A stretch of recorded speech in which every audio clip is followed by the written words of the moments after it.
Again, Asians do like bullying like no other country's cinema. Oh yeah, the bullies are so mean in this show. Yeah, they're so mean. They fucking Asian films and Stephen King based films. The bullies are fully on board with just murdering a child. just straight murdering up. a child.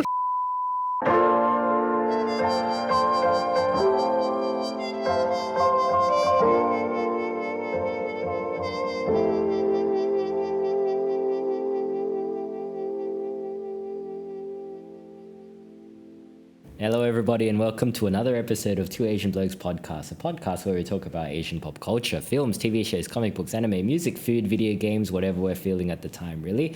My name is Dan with a H. With me, as always, is my co-host Harvey. Hi, Harvey. G'day, Dan. What's going on? Not much, man. How are you? Yeah, I'm all right. You know, just the weather has been unusually hot in Melbourne for autumn. Yeah. But I think the heat wave or the last of the heat has died down, so I can now comfortably record stuff back in my room. Oh, good. Like a proper shut-in, by having to constantly shift shit downstairs. It's kind of fun though. I thought you were getting aircon. Yeah. I've got aircon, but it's downstairs. Okay. Yeah. I don't have aircon in my room. Yeah. Can't be able to afford that. That's like the yet. one room in your house where you should have aircon as well. You got so many fucking machines in your room. I got a lot of machines. My room, it's upstairs and it has like all the machines. It's got my computer, which is probably the thing that eats up the most electricity in this house. Yeah. My two monitors and my computer. But, you know, in due time, it probably wouldn't even be that much because my room's pretty small. It is. Yeah, I think after this year, after a few big things have ended, after we make it big with this podcast, you'll use this sweet podcasting money for aircon for the room. Yeah, I mean we still need to fix a garage as well, which you helped with a little bit when you were in Melbourne. Yeah. We still need to do soundproofing and shit with that, but like it's a work in progress. Yeah, summer's been, well, in Melbourne, not super hot, but summer's always draining. You know? Summer in Australia is unforgiving. Yeah. But I'm glad that it's cooler now. It means that you're ready, primed and ready to record some filler. How dare you call this filler? No, I quite like this show actually. So today we're going to talk about A Shop for Killers, a recent kdrama that streamed on Disney Plus. That will be the main body of the episode. But before we talk about that, Tavi, should we do our recurring segment? What have we been watching?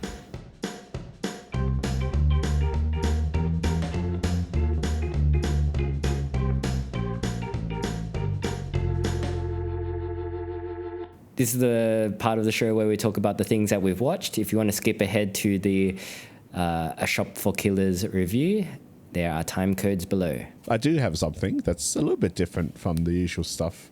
Is it relevant to the main topic of today's episode? No, not really. Who cares? When has that ever stopped us before? All right, what have you been watching, David? Well, I'm not sure if my friend is listening to this episode, but she's been hounding me to watch this particular Japanese TV drama called Brush Up Life. Okay. And it's about Sakura Ando's character.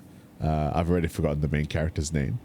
But what happens to her is that she dies and then she goes to like this kind of like purgatory area where there's just a Japanese business guy behind a desk, and he tells her that she's going to be reincarnated as like an anteater, and she's like, oh well, that's a bit shit.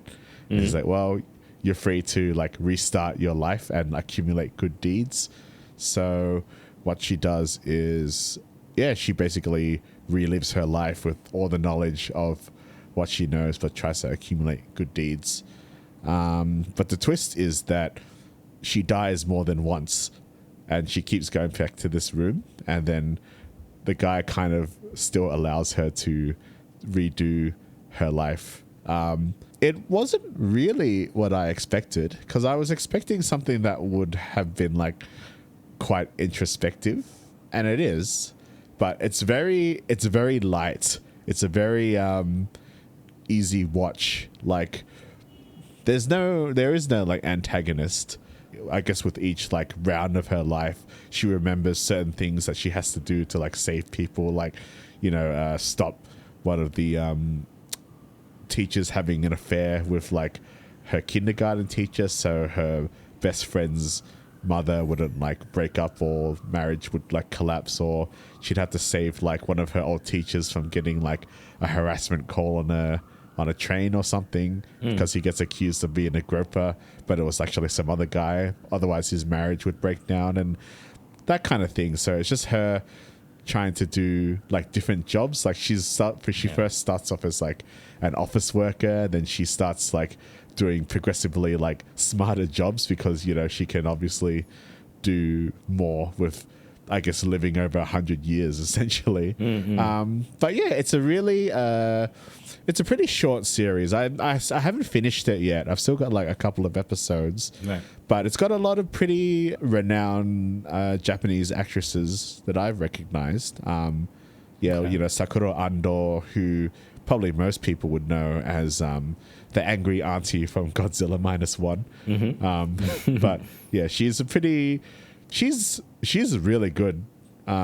She's a very versatile actress, because she has to play different age groups in this show. And I'm not sure if our episode with Utah, where we talked about Godzilla, is out. It wouldn't be out by the time this one. Yeah. This filler episode, Tubby. We're pretty much rolling this out today, if possible. Well, I think, I'm not sure if we mentioned that Sakura Ando in -1. I'm not sure if we said it in the I don't think we talked about her, no. Yeah. I think we were pretty time constrained. But she plays like this really kind of older lady, even though she's around our age. She looks like, an Obasan in that movie. But in this show, she can look like a college student, and then it's going progressively through life. I'm looking at stills from the show, and I barely recognize her, yeah. Yeah, it's really good. It's very, very easy to watch. You could like watch it with the family. It's pretty well shot for a Japanese drama, but no, I'd recommend it. It's a good show. The characters are all very likable. I think Sakura Ando is great. The show never gets overly saccharine or overly melodramatic, which is surprising. So you don't like. I was expecting the show to have a lot of like emotional gut punches, because this kind of genre in Japanese media is pretty popular. The what would you do if you could relive your life kind of thing. It's like what was that? There was like this novel that I read, like Before the Coffee Gets Cold, and it's like the short stories about like this cafe that allows customers to drink this specific coffee, and then it lets them go back to a moment in their past to like change something or whatever, or like re-experience whatever. I mean, I just finished watching the second season of Tokyo Revengers, and that's very much in the same vein of season 2's out. I didn't know. Yeah, that's on Disney Plus. That's very much in the same vein of like going back and righting wrongs, fixing the mistakes of the past. It's a very you could see it being a very Japanese sentiment, right? Like, just this society with a lot of regrets. It is. Yeah. I think so. Yeah. So, I'm not sure if this is like a typical Japanese show, but the show's pretty well received from like what I've seen online. I didn't hear about it, and it's got like some big name actors in it, or actors that I've recognized from other pieces of media. It's got Toko Miura from Drive My Car. I think it's got Kaho, and she's pretty popular, but she's from like this Hirokazu. I know her mostly from Our Little Sister. She plays one of the sisters in that movie. It's got Shota Sumitani. Oh yeah, that's it. Shota Sumitani. Yeah, there you go. He's in it. He's not a big character, but like he does kind of come in like reoccurringly. Yeah. But it's a good show. It's very, very, very light. Like you can watch it with anyone. It looks good. Like I'm looking at stills of it, and it's got that kind of like soft Japanese cinematography. Yeah, it does. As opposed to like looks good, the harshly lit vibe that harshly neon light. That I'm familiar with of Japanese dramas, particularly. Yeah. This has more of like a Muji ad kind of vibe to it. Yeah. It's very.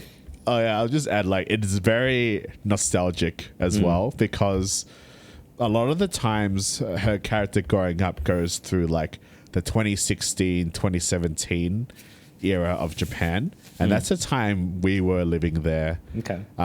So they make a lot of like pop culture references to stuff that was happening during that time. Like they talk about like Kimi no Nawa at points, and then there's bits where they play like some like anime songs. Like there's a bit where I think they're like one of the characters is like telling off like a boyfriend who is like been cheating on her, and they're singing like Koi no Mega Lover, the song from one of the Death Note songs, if you remember, Maximum the Hormone.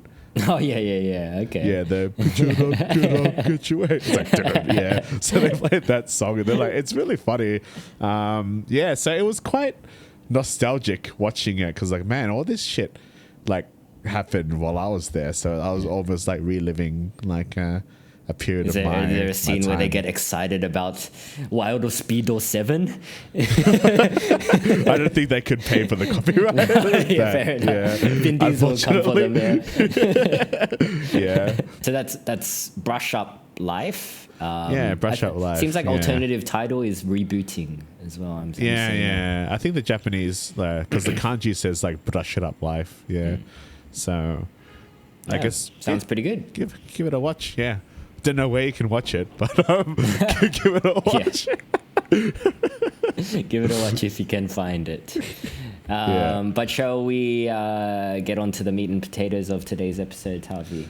Yeah. A shop for killers. Yes. So this is a K-drama, action thriller K-drama, I would say, developed by Disney Korea, currently streaming on Disney Plus. Basically, it's about a girl named Ji-an, who, after the sudden passing of her uncle, is embroiled in a world of assassins, and as she uncovers the truth behind her dead uncle's secret underground business. So basically, a bunch of assassins are trying to kill her, and she's trying not to get killed, while also figuring out why they want to kill her. So this, interestingly, is a spin-off of a TV show called A Killer's Shopping List, which we have not watched, but we did a little bit of background research, and it appears to be a comedy, a comedy action thriller, starring Lee Kwang-soo, famous for Running Man, and So-hyun, famous for AOA. Yes. Yeah, which is if you just look at the posters between the two, they look like completely different shows. So while A Killer's Shopping List has that kind of like zany comedy vibe to it, A Shop for Killers has more of a slick noir feeling to it, right? Yeah, and I guess we could safely say that you do not need to watch The Killer's Shopping List to understand this show. Well, we didn't. Yeah, we didn't. We didn't even know it until we were doing a bit of research. It's kind of like recently we talked about Badland Hunters, right? And that was a spin-off of Concrete Utopia. So two products that seem to be very different in terms of genre even.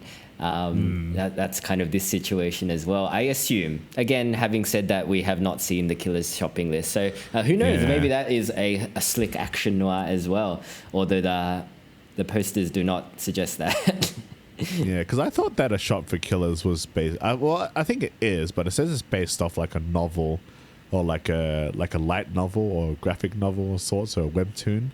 So it is based off something. Yeah, everything is based off something nowadays. There's no original ideas anymore.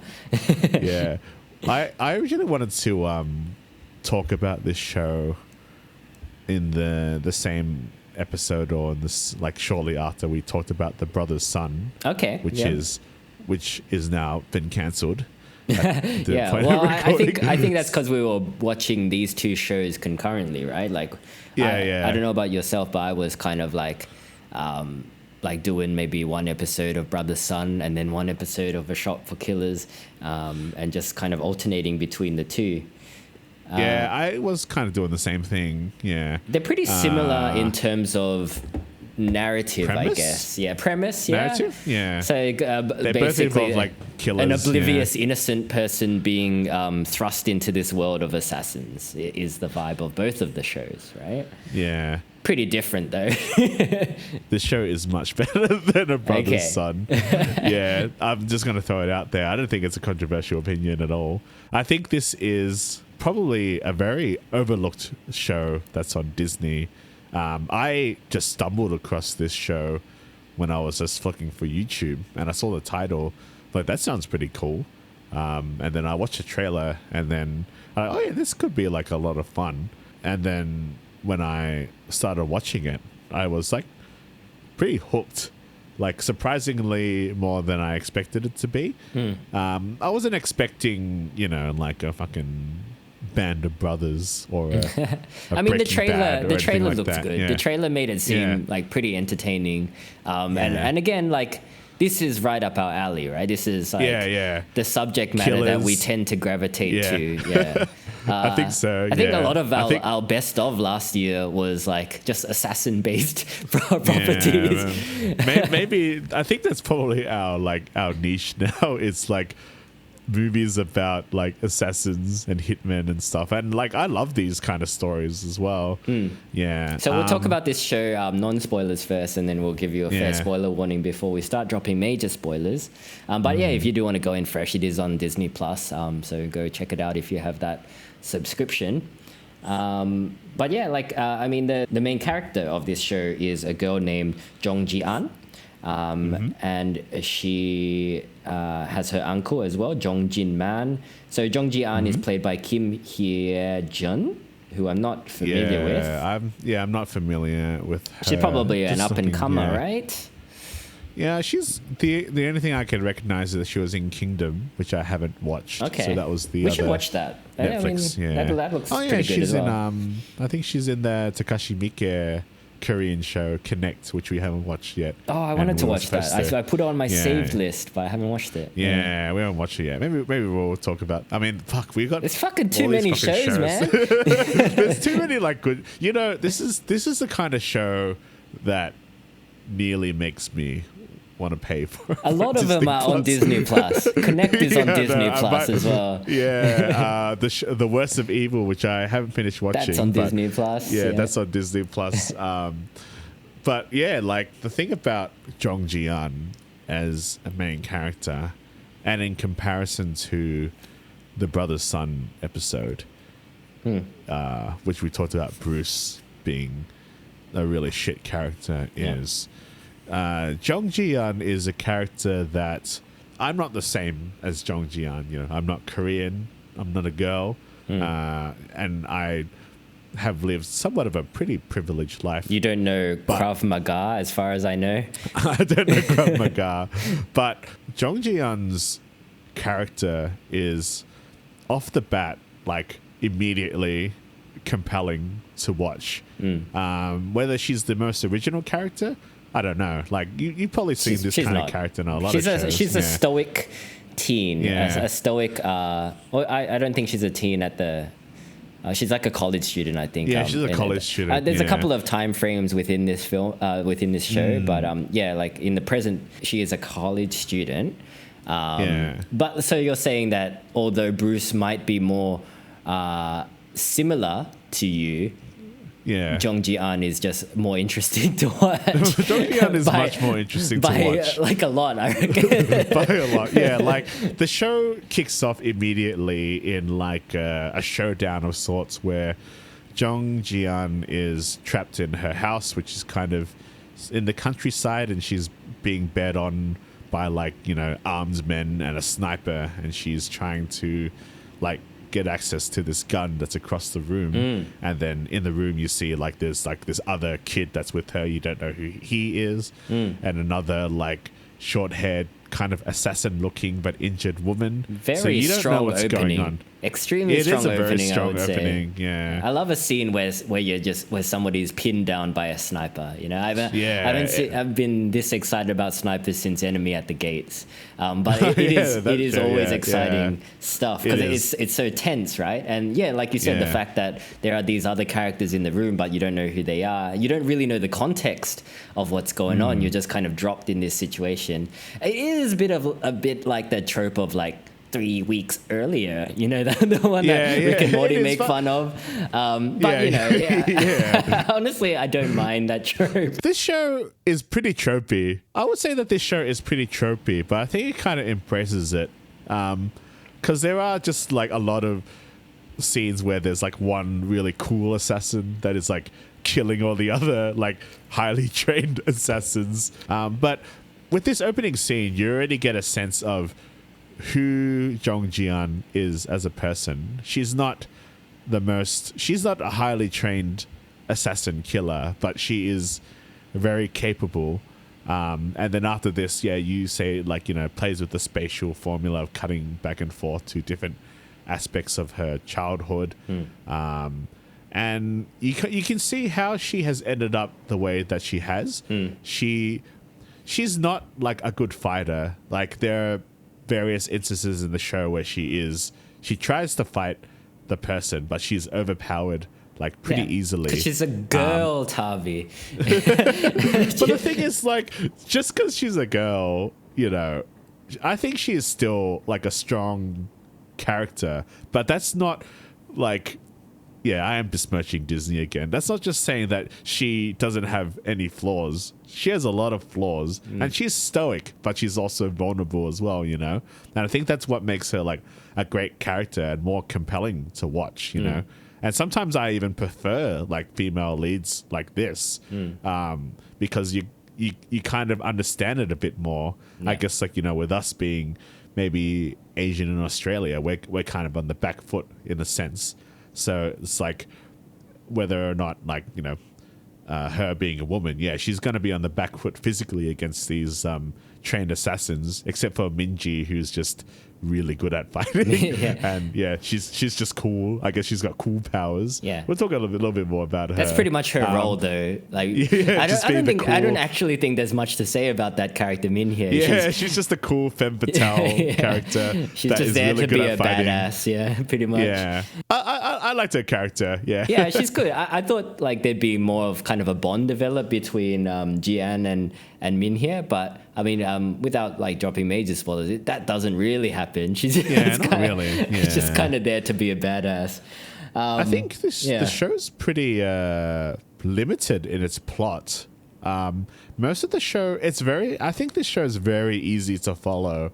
I think it's a pretty focused show. Like, a lot of the entertainment of this show is the tension in these scenes. I mean, there are kind of like two plot lines running concurrently, right? So there's Jian's current situation where she's trying to avoid being murdered by a bunch of assassins that are trying to storm her home. But then there's another plot line that's kind of told through flashback, and this plot line kind of explains how she got into this situation in the first place. But like, even though there are kind of two plot lines happening at the same time, you're right, it is pretty straightforward. And it's like it's intriguing enough, I think, without being overly convoluted. I think like, comparing those two shows again, The Brother Sun and this show, I think probably the key difference here is pacing and nuance.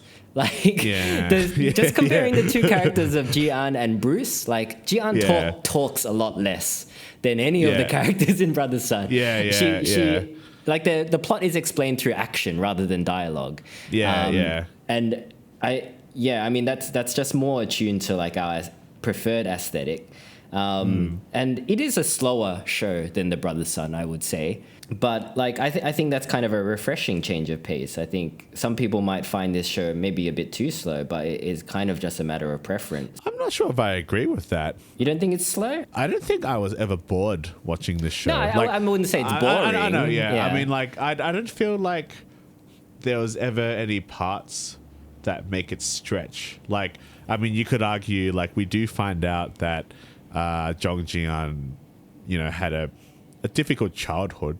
She was bullied. She was like, people thought that she was a mute. I mean, that is kind of like, that is a slower part of the show, but I wouldn't necessarily say that it's particularly slow in terms of like, it's taking its time to meander a bit. Like, each thing that happens to the characters has a bearing to the plot, to the overarching character. Everything builds character, I think. I actually thought like the brother's son is slower because there's a lot of stuff that is brought up that doesn't amount to anything. Yeah. And there's a lot of time wasting. So I guess in this definition of slow, maybe. Yeah, it's more like movement. It's slow in its movement, I guess, because A Shop for Killers is essentially a bottle episode, right? Where, like they're just in one central location. A lot of the time, they're kind of like planning what to do rather than doing it. And then and obviously there are flashbacks as well. So like the time span that happens in this show, it's less than a day. Whereas the brother son, the time span is much longer, and they're constantly moving and constantly kind of doing stuff, even if the stuff is irrelevant in the end. But like they are always moving and always doing stuff and always talking as well. So like in that sense, this show is slower in comparison to the brother son. I think I would just say it's more concise and it's more consistent with its tone. Because A Shop for Killers is always has that sense of a action thriller noir with a little bit of drama. And I've ever since Brother's Son 2 was cancelled, I've seen some discourse about it, and like I don't think it was as beloved as maybe we had thought. Like there were a lot of people that didn't like it as well. They thought that it was unrealistic. And a bit like too silly at times. Yeah. Like I'm not sure if we even talked about it on the episode, but the bit where the grannies like come and stop the killing, and it's just like, wait a minute, that's fucking stupid. You know what I'm talking about? Yeah. I completely forgot about that plot line, and then I was just like, it was stupid, but I think it matched the tone of the show. Okay, so but it matched it matched the tone, but then the tone was shifting a lot, whereas I'm a big fan of tonal shifts, but A Shop for Killers is not trying to be anything too fancy. It's an action at its core. It is an action show, but at the same time, I feel like that might be its downfall as well, in that it might be a little bit too generic to keep going. Like it's good. I like it, and it's definitely like more in line with the kind of TV shows that I like to watch. But there's nothing that really elevates it above any of its contemporaries. Like if I were to compare this to, let's say, like Ballerina, where that has kind of like a strong female assassin character in it as well, or even Kill Boksoon, for example. I know these are films compared to a TV show, but like just like Ballerina had like a really strong stylistic choice behind it, and it had like thematic elements that kind of really resonated with me as well. And Boksoon as well had like a strong sense of style, and it was pretty funny as well. Whereas this show, it's kind of a little bit like middle of the run kind of stuff. While I enjoyed this show, I could totally see it not getting a second season. It's a bit too mid, is what I'm saying. I think I agree a little bit. I don't know. Like, I don't think the show is mid, but it is. Yeah, there's nothing that really sets it apart from like another like Korean action show or a Korean bit of mid. Like The Man from Nowhere had like, really cool like knife fight sequences. It's pretty violent. And you're talking about Kill Boksoon, Ballerina. Like even comparing it to The Brother's Son, like The Brother's Son at least had like strong action direction that is unusual, like something that you're not that I'm not used to seeing on Netflix, like that kind of Shaw Brothers style kung fu, but in a contemporary setting, you know, like. But this show, even the action is kind of like the same kind of slick Korean action that you see in a lot of stuff. It's weird because like the action probably is better in The Brother's Son, but I kind of enjoyed it more in this show. I think I'm a bit of a sucker for heroic bloodshed. And I like there's a decent amount of pew pew in this movie. The action is creative in this show as well. In A Shot for Killers, like I thought it was just going to be a lot of like, you know, head scissors takedowns and stuff like that, right? But there's like bits where there are drones flying in and they have to kind of figure out how to get around these drones. There's like a weird like dog robot thing that comes in. At one point there's Min here doing, you know, all the head scissors takedowns and stuff. The head scissors takedown, but you know, they mix it up a bit, which I really appreciated. There's a big segment of action scenes that we can't really talk about because that's a pretty big spoiler. But we'll get to it. I really enjoyed those action scenes. And the flashbacks as well have a lot of action in it. So like the flashbacks aren't boring. I think that's what got me through it. Like even though I don't like the use of flashbacks in a narrative sense, I think like because they kind of like were in themselves a self-contained story, I think that's kind of what like got me through it. I think if they just use the flashbacks to explain why she's able to get out of sticky situations, that would have been a problem for me. Like that was kind of the first use of flashbacks that they had. Like she's pinned down by this sniper and she's trying to figure out how she can get to that gun. And then she has a flashback where like Jin Man, her uncle, is explaining about blind spots. And then it flashes back forward and she like gets out of the situation using that knowledge. And I'm like, oh, I hope this is not going to be the show. I hope it's not going to be her flashing back to get out of a variety of sticky situations. And it wasn't that, in fairness. So that was good. Yeah. The show's got some pretty like strong side characters as well.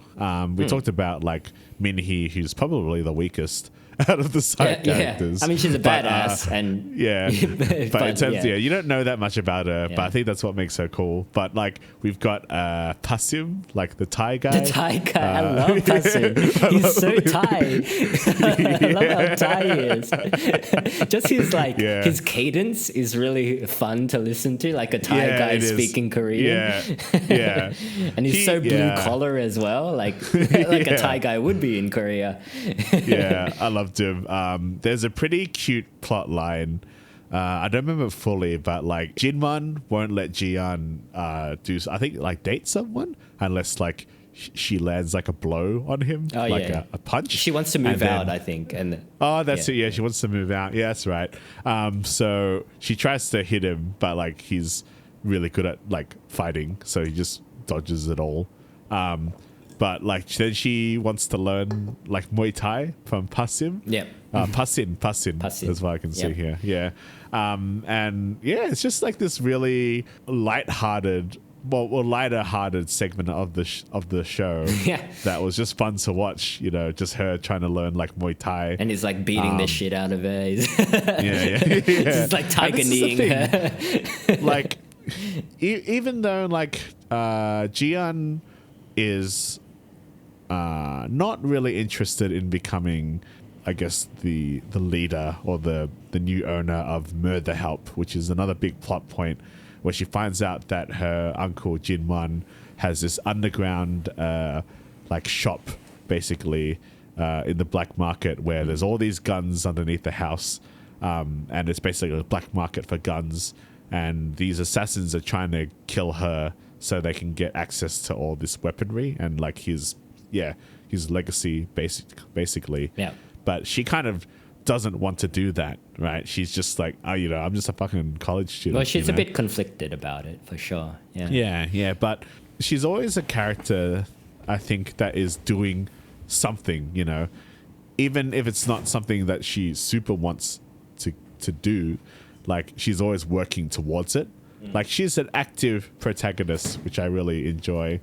And like going back to The Brother's Son, my biggest issue with Bruce is that he is not an active protagonist. He's just sits there and complains and it's Man, just. I thought we were done with ragging on the brother's son in our brother's son we episode. probably should be, But we're still kicking its corpse, even though it's been cancelled. I'm sorry, brother's son. I appreciate what they tried to do with that show, and it is honestly, it is a shame that it got cancelled because I think the second season might have been better. It's definitely like it doesn't set a good precedence like of it being cancelled because like, I guess like, you know, Asians aren't very popular. We don't need to fund another action movie, so. I'm disappointed that it's cancelled in that sense, but I think what I'm talking about is in a sense of like writers writing these kind of shows. You gotta write your point of view character well. You gotta have them do stuff. In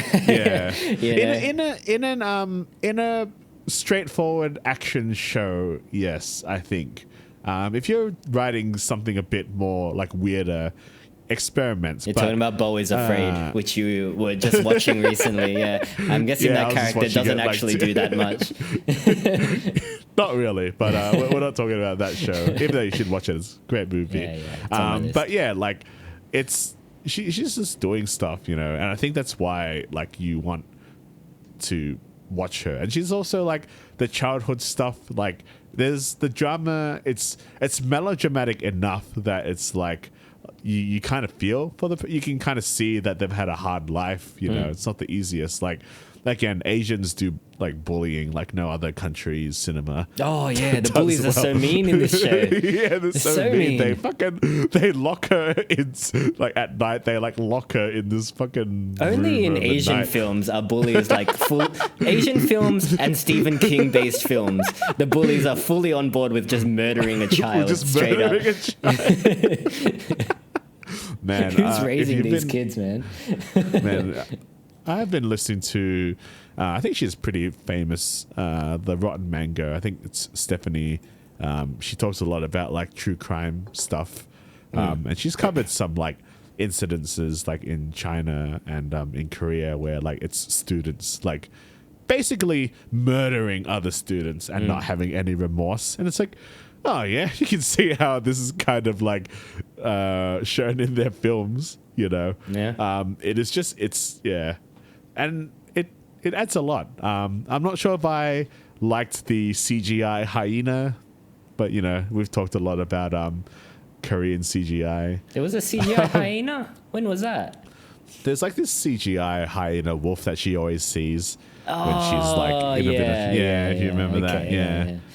She sees that at the hospital room, right? Like when and then when she's locked in the thing, but it doesn't really add that much, but that's a bit of a smaller nitpick. There is another supporting character who, I quite enjoyed him as well. Bae Jong-min, he's the guy. Oh yeah, her friend that's like a hacker. Well, he used to work for like, Jinman. Before like Jinman had apparently committed suicide, which is that's a big plot point because like Jian kind of inherits this stuff, or because her uncle has died, but they think the death is suspicious. Because Jinman is a badass, so why would he kill himself, really? Exactly. But I like Jung-min as well. We'll probably come back to him. I do like what that actor is doing with that character, so I find it really fun. There is a shift with his character, and I think he's done both roles pretty well.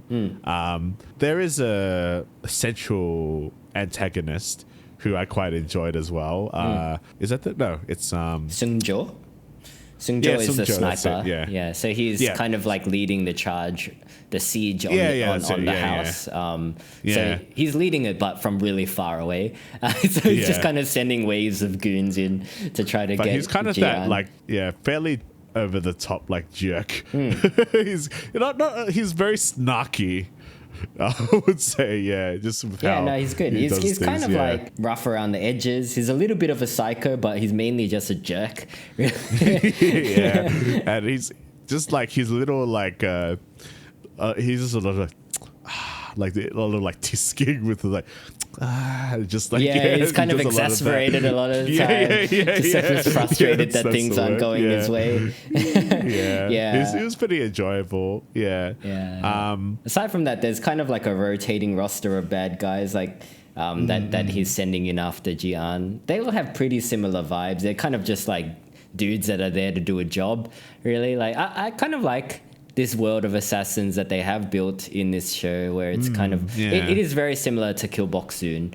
Or even like a John Wick scenario where like they're just professionals. They're just there to do a job. It's not really anything personal. Like they might be having a drink with the guy one day, but then when there's money up for grabs, they'll kill his niece. They'll kill his niece for sure. It's nothing personal. Cool. Like even though like I'm not like I'm glad that Australia has super strict gun laws, and I would never want like guns to be that easy to get here. But like watching a show like this, it's like, man, just watching like looking at a lot of guns and like loading guns and reloading guns and checking shit. It's always just like fun to watch. I can see why actors get addicted to the gunplay. There's something very satisfying about watching like somebody reload a gun. It is very cool. I wonder because I'd assume Korea would have even stricter gun laws. I guess when it comes to prop guns, there must be some kind of legal loophole, because particularly in Australia, Victoria, it's really hard to like have guns in anything. You'd have to go to like New South Wales or Queensland to comfortably have like weapons in. Well, I think South Korea in general is a lot more supportive of their, the media and the performing arts side of things than Australia might be. So I feel like probably movies get a pass. True. They get a lot of funding.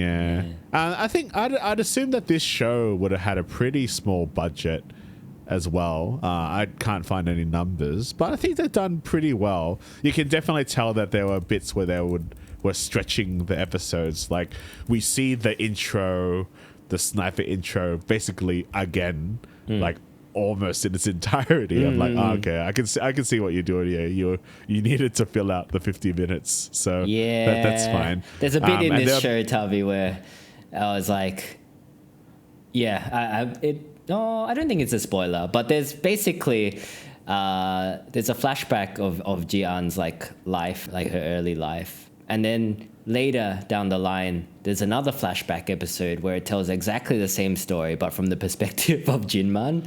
And I'm like, man, this is you're really pushing it with me in these flashbacks, guys. Yeah, it is. So some of it is a bit stretch. I feel like watching this show is like watching a live action anime. Because they use this technique a lot. Yeah, anime is notorious for having flashbacks that just like halt the progress of the show in its tracks. But aside from that as a criticism, but as a positive, like you and I have struggled with watching a lot of live action adaptations of anime because they don't feel like anime, but this show, I guess because it is based off a webtoon, it feels like I'm watching a live action anime somehow. Yeah. Because I think the situations are grounded enough that its unrealism seems plausible. Like, again, like in real life, a person like Minhee going into a room full of guys and scissor kicking your head, you just get shot and you just die. She would head scissor kick one person and then she'd just get gunned down and then that's it. Yeah. Well, I think it comes down to the level of world building. Like, and that's the thing. Like with a show like this, where it's a pretty enclosed world, like they don't have to spend a lot of time building that world, but it still feels like a world that could exist in anime.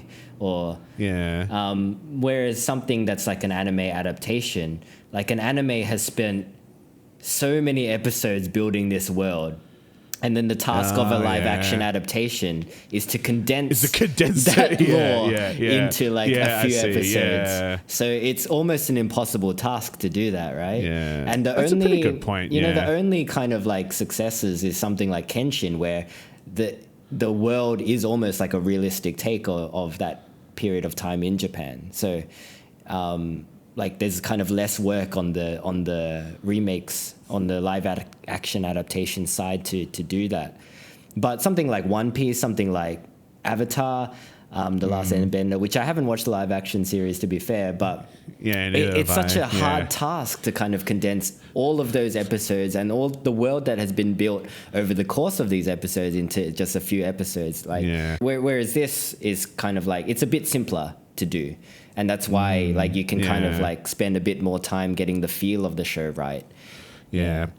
I also think somehow it is, I'm not sure how it is, but there's something about Asian media that kind of just gets that feeling better than any other show. Like I've seen a number of like Korean TV shows now, and a couple, and they do have this same kind of feeling. And even for movies, there's something like a little bit anime about it. And I think that might be just the Asian way of storytelling, which I haven't really sat down to be able to like study properly, but it's something I would want to get to know, to be able to like know more intricately. It's interesting. Like sometimes a Japanese production can just get away with anime stuff in live action for some reason.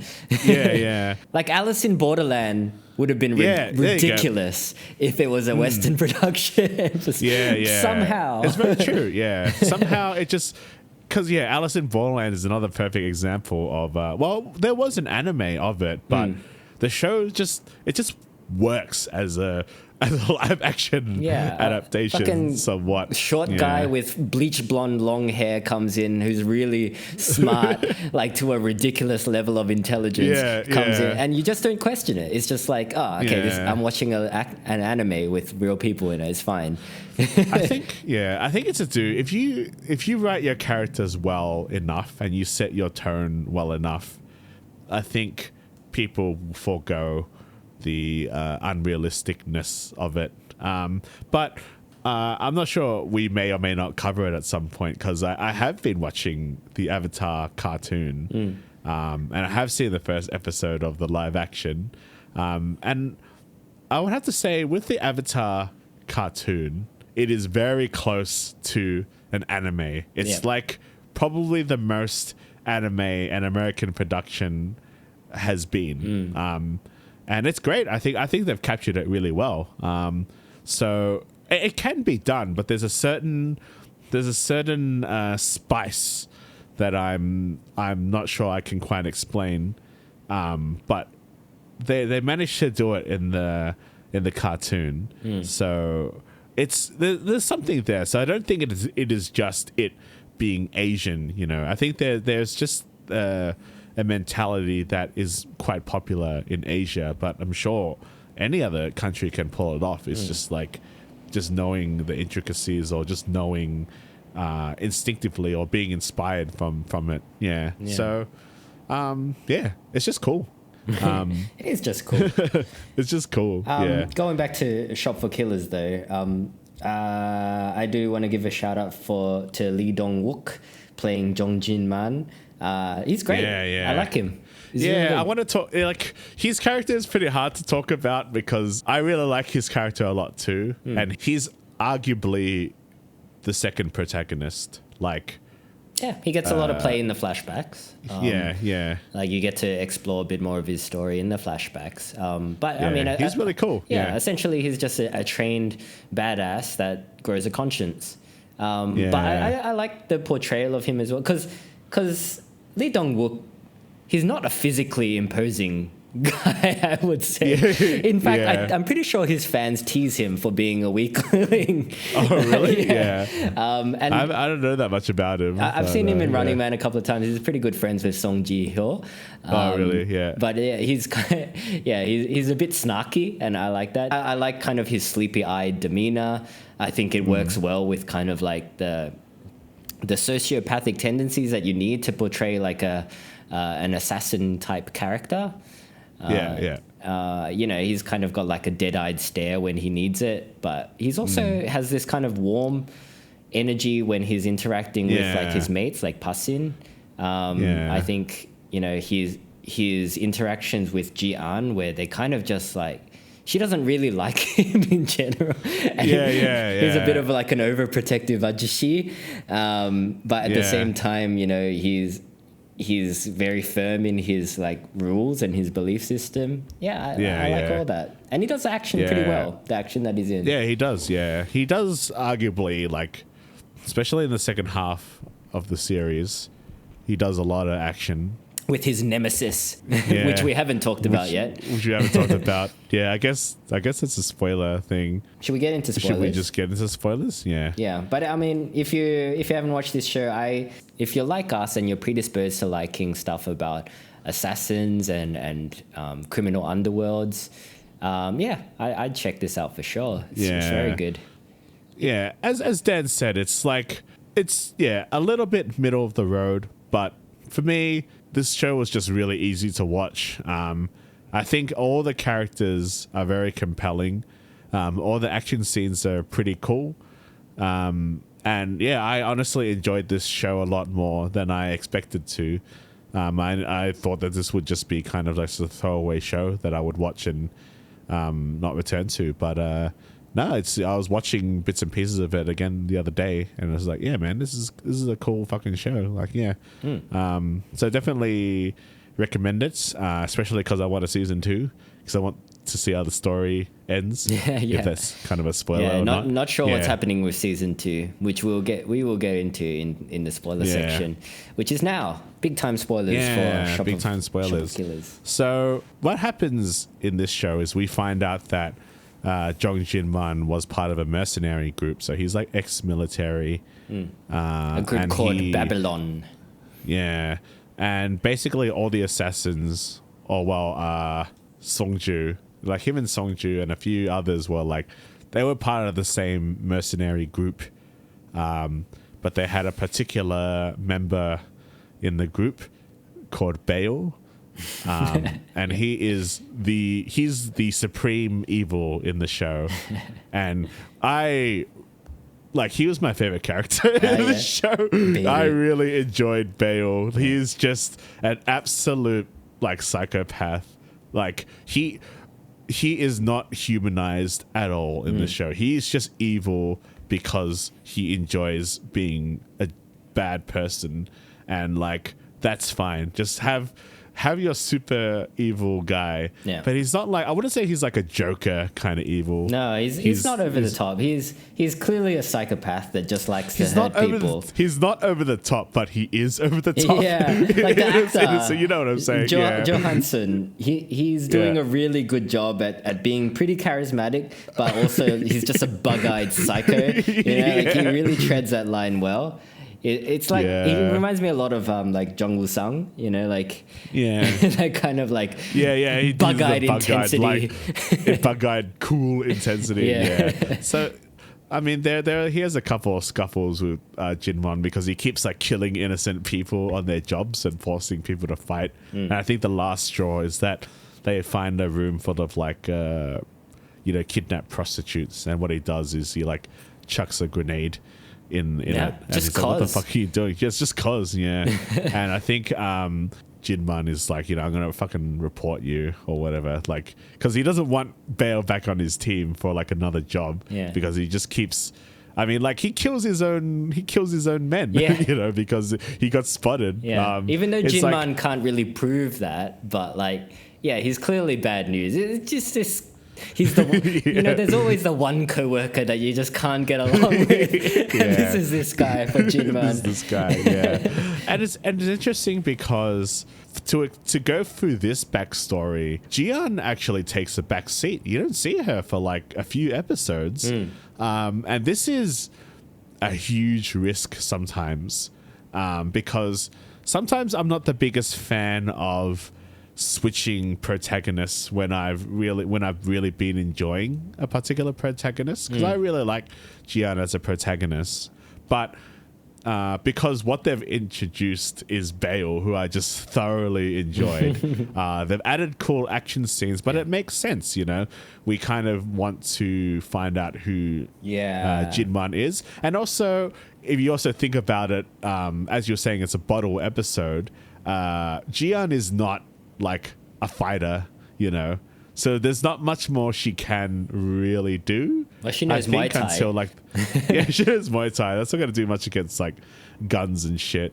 Yeah. But yeah, I thought like I wasn't sure how I would feel about like this sudden departure, because it is a bit of a structural narrative whiplash. But because they've made these elements so entertaining to watch, I didn't mind. I thought, I think it's the intrigue that gets you through it as well. Because throughout the show, you do kind of want to know what is happening with Jinman. Like, why is this happening to Jian? Because they are, like, the two narratives are linked in that way. Like, whatever Jinman did in his past is why everybody is kind of going after Jian now. So in that way, you do kind of want to know. Like, once I got past like that one episode where it was just the same story but told from Jin Man's point of view, just that story of like Jian's parents getting murdered. Like I was on board with everything that was happening with Jin Man. Like the charisma of the two characters there, Beirut and Jin Man, like is palpable. And I just like that, you know, the idea of just a group of professionals just doing jobs.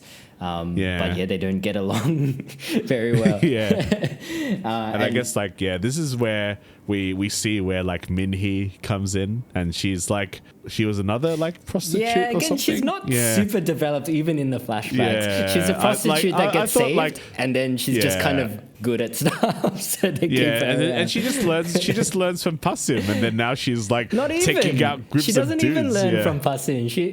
She learns a little bit from him, but she's just like, there's a bit where his mute friend is kind of looking after her, right?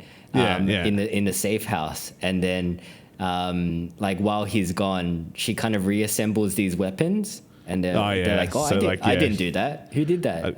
She must have done that. It is like pretty mysterious. I would honestly, I mean, if they were gonna do another spin-off, like I would be pretty interested to watch a Min-hee. I mean, it's not that interesting though, because she's just naturally talented at that stuff. So but there has to be a reason. You can't just be good with guns. I think that's the implication though. It's just she saw him do it once and she could just replicate it. But where does that come from? There's got to be something. You can delve into that with some interesting story. I want to see the story of the mute guy that's an assassin somehow. Yeah, he's cool too. He disappointingly dies quite early in the flashbacks. You know, he's got a signature brass knuckles, which is really cool. I love brass knuckles as just like a weapon of choice, because they're so impractical, but like just really cool weapon of choice, you know. And he's mute. Like, how does that even aid you in combat? You know, it wouldn't. Really. But he's just mute. I guess he's there because his brother is part of the team at the end, who we haven't really talked about because he's also not that interesting. He's allergic to sunlight. That's right. He's like he's the one that he ends up looking after the servers and stuff. But his introduction comes into another like part, another really tense part that doesn't actually involve any fighting, and it involves him. His name is Brother, and Bae Jong Min, who we haven't talked about too much, but he's like Jian's classmate who's been helping her since her uncle, because he used to work for Jinman. So very fresh-faced, baby-faced boy. Extremely baby-faced boy. For the first 4 episodes, at the very least, until you come across Brother, who is this kind of weird guy. He's got like that kind of typical nerdy character tendencies where he's a bit like OCD at some points and stuff and whatever. But he says to Jia, like, you can't trust Jongmin, and he actually, like, you know, ties him down at one point or has a gun to him. Well, he incapacitates him to an extent. And then Jian points a gun at both of them because she's like pretty overwhelmed. Like, who do I trust? Because they both seem shady at this point. Yeah, they both seem shady, and I think the show does really well with, like, you almost want to believe both of them. Like, I wasn't sure who, because, like, I think what you're supposed to side with is John Min, right? Because he's been there at the start. But it is kind of weird. Like, this guy has never been, like, he's just, I'm just this dude that's helped your uncle and I got a baby face. So he's like the more you naturally want to believe that guy more. But yeah, he's shady. But then here's this fucking weird dude that he has been living underneath you for like all these years, videotaping you in your private quarters. Yeah. That's fucking weird. So I think it's really, really tense, and like you don't know what the outcome is, even though you kind of except that obviously Jung-min is going to betray her because obviously he is, you know. Like, but like it lets you believe it. And again, like I don't want to kick its corpse again, but we were talking about in our Brother's Son episode where they were trying to do that with Grace, but it's just like, you know, obviously that she's just going to betray Bruce. So there's no like tension in that, like whatsoever. It was done poorly. All right, let's just say that. But like for this like show to do it like quite simply, like I thought it was really, really well done. It was tense, and there was like no fighting. It's just like you really put into the shoe of Ji-yeon. Yeah, there's a lot of paranoia in that scene, which is pretty effective.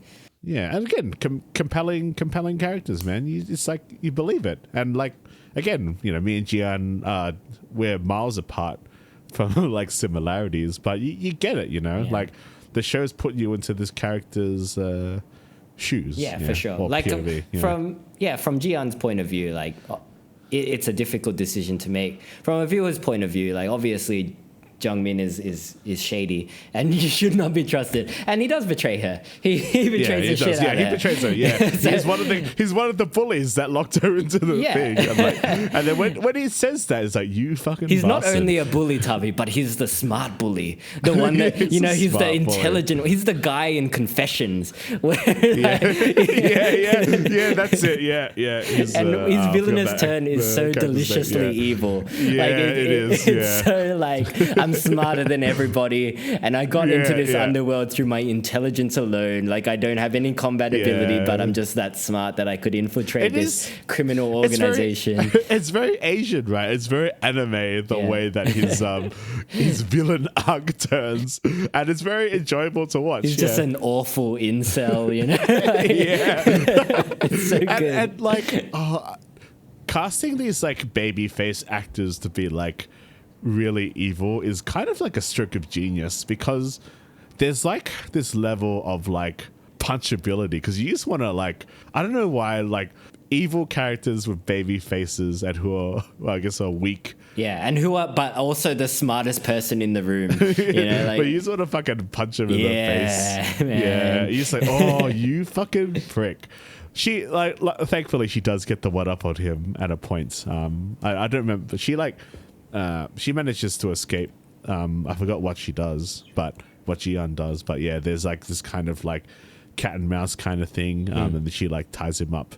But he cops an axe to the face eventually. Yeah. He just gets killed by I keep forgetting Songju. Yeah. Just cops an axe. He has kind of like an evil, not an evil gasm, but he's like he just is so evil that he like a evil Kosis, I guess. He just like loses it because he's that evil. He does a Scarface and gets an axe to the face. But there was a bit where, I'll throw it back on the shoe, like, okay, like I was saying, like Brother's Son did something that was so obvious that like, with Grace. This show does that too. It reveals something very like, it wasn't very subtle about what happens with Jinman. Because you're talking about the reveal that Jinman is actually not dead. That Jinman is actually not dead. Okay. Because so you're at the start of the show, you're led to believe that Jinman has committed suicide, but obviously we know that's not the truth, because Jinman is a badass, and why would he commit suicide? So we think that there's been a murder, but then through flashbacks, you learn that Jinman and Bale have a confrontation in which Bale is seemingly killed, but he's not actually killed. So then when he recovers, he goes and seeks revenge on Jinman by killing his brother and sister-in-law, who are Ji-yeon's parents. He also tries to kill Ji-yeon, but fails. And then Jinman spirits Ji-yeon away to live in this fortress that he's built with his shop underground. So the way that who's that character, the incel guy, Jungmin. The way that Jungmin ties into this is that he is sent in by Babylon to infiltrate Jinman's operation, and then eventually he's caught by Jinman as being a spy, and then Jungmin plays Jinman a tape, a recording of Ji-an pleading for help. So he makes it seem that Babylon has captured Ji-an, and the only way for Jinman to save Ji-an is for him to kill himself. So he goes to the bathroom and he seemingly cuts his throat, killing himself. The reveal at the end is that didn't happen, actually. He's just alive. He's just alive, Because it's like the way that like Jungmin, I think it's because like Jungmin is such a pathetic looking character. Yeah.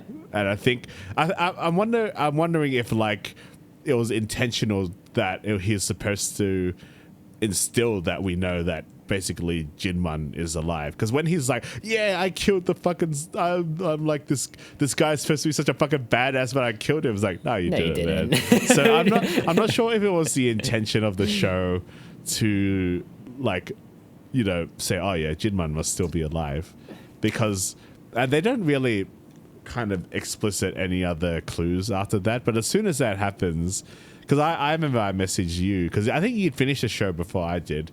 And then I was like, yeah, Jinman's still alive, isn't he? And you didn't say anything. But like after that, I'm like, yeah, I'm pretty sure Jinman is alive. And, you know, when all is said and done and the dust has settled, like we see that the cleanup crew's cleaning up all the bodies. And then this car drives in, and then it reveals that Jinman is actually alive.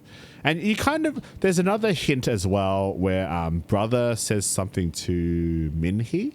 It's after he's left Jungmin and Ji-an alone. I think he says something to Minhee is that, well, I left her alone because Jinman wants Ji-an to know to learn how to make her own decisions. That's what he wanted. So I put that in a sense that maybe Jinman, in his probably lovable, looking after his niece, but maybe probably in a dangerous trial by fire kind of way, let her like experience all this shit as kind of like a coming of age thing where she learns how to deal with all this stuff. And he's always giving her choices, you know. It's like, maybe it was a test, because she finds like this file, and it says like, if you don't want anything to do with this, just like sign this form, you have your new identity and you can leave forever. So I think this ruse was probably, you know, a very unwork safe way of training your niece to become like an assassin or head of the assassin world or whatever. So yeah. I mean, there's a few bits of foreshadowing. I think there's a flashback scene where they go camping, and Jinman pretends that he's sick. And at one point, he's kind of on the phone to somebody saying, oh, the drugs really work. They make you feel like you're dying or whatever. That kind of hints towards how he was able to fake his death so convincingly. But yeah, like there are a couple of holes in this plot. I mean, there'd have to be, For one thing, like, okay, so Jungmin plays this tape to Jinman and says the only way that you'll be able to save your niece is if you kill yourself. But also Jinman knows the rules that he's kind of set. Like if Jinman dies, that opens the contract to Ji-an, and all these assassins will go after her. So there's no way that he would be able to protect. Like him killing himself would put her in more danger than if he just left it alone, you know? Like, so that's a big clue that, oh, maybe he hasn't actually killed himself. So I don't know. I'm pretty sure it's not intentional, that revelation. I think that revelation, the way that it's kind of structured, is meant to be like, oh my god, you orchestrated Jinman's death. That's crazy. He's actually dead. But yeah, for me and you, it's kind of like as a viewer of entertainment, we're just like, he's definitely, because he's just too cool, and when you're watching the flashback of him, like he has some really cool fight scenes with Bale, Yeah.